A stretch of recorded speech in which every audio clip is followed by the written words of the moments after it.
One on the adjournment is the name of Senator Alex White. Senator, you have 5 minutes.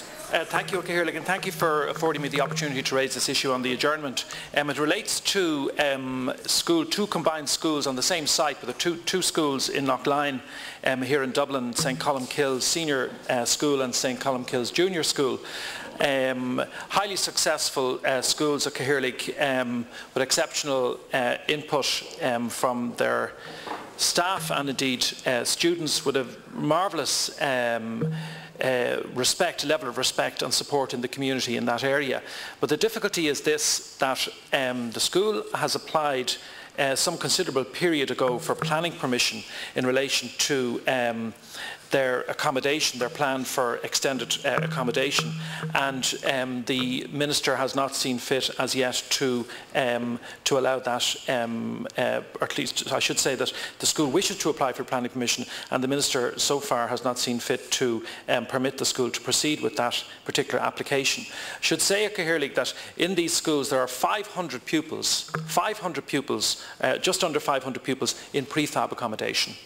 16 classes are in prefabricated condition. 14 resource teacher rooms are in prefabs.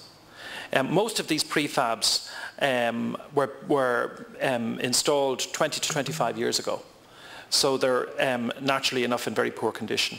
It's vitally important that this project should proceed, and the schools have been addressing this themselves as far back as 2000. Initially, the boards of management, the two boards of management, addressed this issue of poor quality accommodation with the department, as I say, in April of 2000. A feasibility study was carried out in December 2001, and in March 2005 the Minister authorised the schools to proceed to architectural planning. Stage 2 submission was submitted in October 2006, and last November 2007, Stage 3 was given technical approval. Now, the boards of management were requested to wait then until after the budget in December 2007 for further news and for permission to apply for planning permission. And they're still waiting for that permission to apply. This project is a vitally important one, as I indicated at the outset. It's hugely important for the schools. The most important point to make to the Minister is that this, of course, will entail no extra cost whatsoever to the Department of Education and Science. It is purely an opportunity for school to be afforded that they may proceed with their application for planning. So it's not a cost issue. The momentum is there in the schools themselves, the momentum is there in the community. As I indicated, there's fantastic support for these schools in the local community. A site is available for the temporary accommodation. That's been agreed, that's been secured with the agreement with the local community.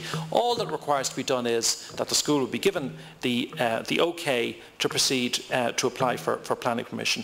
And I cannot understand why, in circumstances where it doesn't entail any cost, that the Minister could not see her way at this stage to simply giving the green light to the school to make their application for planning permission so that this vitally important project can be brought to fruition. So I look forward to the response of the Minister on this issue, and I know the schools themselves, the pupils, the parents, the local community look forward to this project coming to fruition at the earliest possible opportunity. Thank you. I might just briefly put to the Minister what I think will be considerable disappointment at the response that we've had to this particular issue, and the notion that to describe the question of accommodation in these schools as constituting a shortfall certainly is the biggest understatement I've heard recently, because it's a lot more than a shortfall. There's a serious priority of need in this school, and would the Minister not agree that in fact the response that we have today would appear to be represented deterioration in the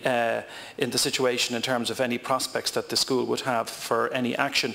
The school were told to wait until after the budget in November last, and now they're being told that there's no date in prospect at all for confirmation as to when this can proceed. So figures are all very well in terms of the national context, but the only thing that parents understand and a community will understand is an opportunity to proceed. Thank you very much.